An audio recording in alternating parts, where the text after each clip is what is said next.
I said, and I have the honor to present this photograph, we have many discussions like a group of retina specialists and we sat down to put like a guidelines for us in Egypt. Why? Our patient is not compliant, our patient is poor, our patient cannot understand much what we are saying, but we have to understand what is wrong. This is a poster, by the way, will be published by EGBRS and will be distributed all over the country, knowing the guidelines, and then we start to screen one by one. We do screen for the patient, and we should know which type of diabetes, type 1, type 2, this. And if there's any other thing which can aggravate the condition, we should not treat the patient until we know all the things see here. And if it's type 2, and if it's type 1, and if there is a pregnancy, if diabetes came prior to conception or early in the first trimester, this should be put in consideration. As I said, hormonal factor is very important, type of diabetes is very important, and we have to have a meticulous history for this patient, especially our patient. The diabetes to some of our patients never know how long they have the diabetes. Like semi-controlled global A1C. This is very important. احنا بنشخص الدايابيتس بفاستنج and postprandial only for diagnosis. بيجي لك العيان نظري قل هتعمله في 500. لكن in the follow up there is nothing called fasting and postprandial. معظم العيانين بيروح ما ياكلش بياخد علاج السكر بيجي لك 120 180 انا بطل. لكن بيدوق هيموجلوبين A1C or glycosylated hemoglobin تلاقيه above 9 and he's not controlled at all and you are going to the wrong direction. Medical history, obesity, renal disease which will aggravate the condition, hypertension and liver as we saw in our lecture, and ocular history. And then واخد trauma, واخد ocular injury. ايه الميزه؟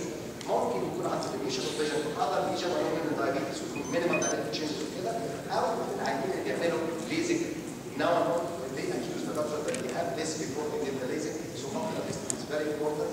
Ocular surgery زي ما بقول وعمل laser treatment قبل كده ولا عشان I should start the treatment modality according to what I know about this patient. ممكن يجي له انا عملت ليزر بص على الفندس ما الاقيش، اعمل فلوريسين الاقي سبوت صغيره hidden see my fundus examination.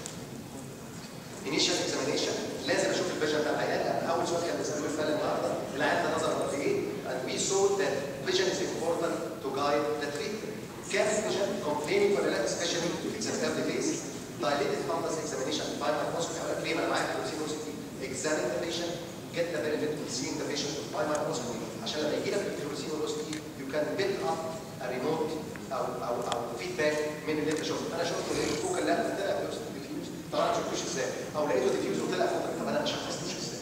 يبقى معنى كده ان انا باجي اعمل اكزامينشن لازم اعمل فندس قبل ما اعمل فلوريسين. مش معنى كده ان انا عندي بيزك فاكت سبق تعالي اعمل اشعه وكيلو تملى انا بفحصه واحط قطره وقلت له بس اسالني سؤال النهارده ممكن يكون عنده كاتراكت عنده ايرلي دايابيتك تشيكس لكن 66 دي من كاتراكت بيجي لي عيان تصور فلوريسين الاقي فندس يدور تو مايكرو اريزم لكن he has a cataract we have to evaluate well and if I find no retinal changes I follow up the patient. If I find any retinal changes this is the guideline like this few microaneurysm I can detect clinically and I should do fluorescein and OCT. There is nothing called fluorescein alone or OCT alone as a baseline.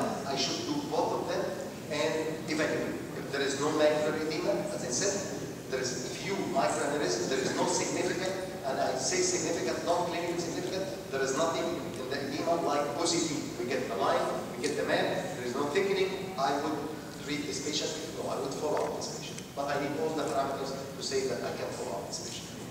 There is no macular edema and no proliferative diabetic retinopathy, I need to follow up. What is the recommended time of follow-up? ما يجي لي العيان والاقيه mild non-proliferative اقول له تعالى بعد سنتين، اقول له تعالى بعد 3 سنين. These guidelines are very important and it's not ours. This is international guidelines. If it has a mild only microaneurysm, I go 6 months. If he has a moderate, which means microaneurysm and other lesions, like after splits not involving the macula, like few total wool spots, like spots of hemorrhage around the macula or even in the periphery, I go to moderate and I tell the patient 3 to 6 months. If I have a severe, and I have a severe criteria which is a 4 or 2, 1 wool, 4 quadrants of retinal hemorrhage or 2 quadrants of ischemia with venous feeding or 1 quadrant having Edema, I should tell the patient you are in a severe stage and this is very close follow-up 1 to 3 months. Sometimes we don't catch this patient in our practice and they come with different samples. So I get macular edema, focal or diffuse or mixed mixed or ischemic type. This is the one we were discussing today. If I have macular edema, I refer to retina specialist. If I'm not, if I want to treat, I have to manage according to what I see in this macular edema. If it's a focal, non-center involvement, as we said, we say the vision, the complaint, and how close to the fovea, and accordingly I will start to treat this patient. And if it's center involvement, this is a different treatment modality. This is approaching the center, but it's not involving the center. I need OCT, as I said. No, it is involving the center. So, foveal involvement and non-foveal involvement is a landmark to start treating this patient. If I have no center involvement, consider focal laser as we talked today. And if we have laser photocoagulation, the patient might improve, and I still follow up as a moderate non-proliferative diabetic. If I have foveal involvement involving the center, we should start with anti-VEGF, as I said, and later on sometimes add laser or not. This is a plus or minus. If I go to diffuse macular edema, as we said, involving the fovea, cystoid spaces, hard to expect, I should start treating without traction or with traction. Without traction, as I said, we have two options. Laser is an option, but when the fovea is involved, laser is not an option. So there is no traction, and the fovea is not involved. We spoke about laser, but sometimes, as Dr. Moussa said, they might start intravitreal injection, anti-VEGF, plus or minus laser. Here is an example. We use macular edema and thickening, and we have to start anti-VEGF. And as I said, we should tell the patient that the anti-VEGF will work later on, and we can add laser plus or minus later on. If I have a bit macular traction, this is another line of treatment. Traction means surgery, and I have to be meticulous about this. Traction means surgery, and I have to avoid eroding the macula, as Dr. Ashraf said. Meticulous surgery is important, and we don't promise the patient any prognosis after surgery.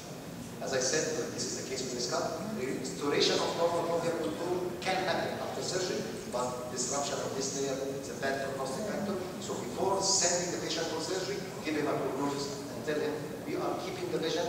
We might not improve the vision, though the complication might reduce the vision, but if it's a good surgery, you might get benefit of keeping your vision as well.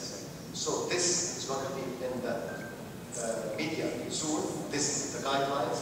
We will send this, anybody can ask for this, but we are doing now a booklet, including pictures to guide you, which is focal, which is not, which is diffuse, which is not, what is ischemia, what is severe, what is moderate, what is proliferative. With this booklet, you will have all the information inside, an example of this. Thank you so much for your listening. I hope we will continue the next session.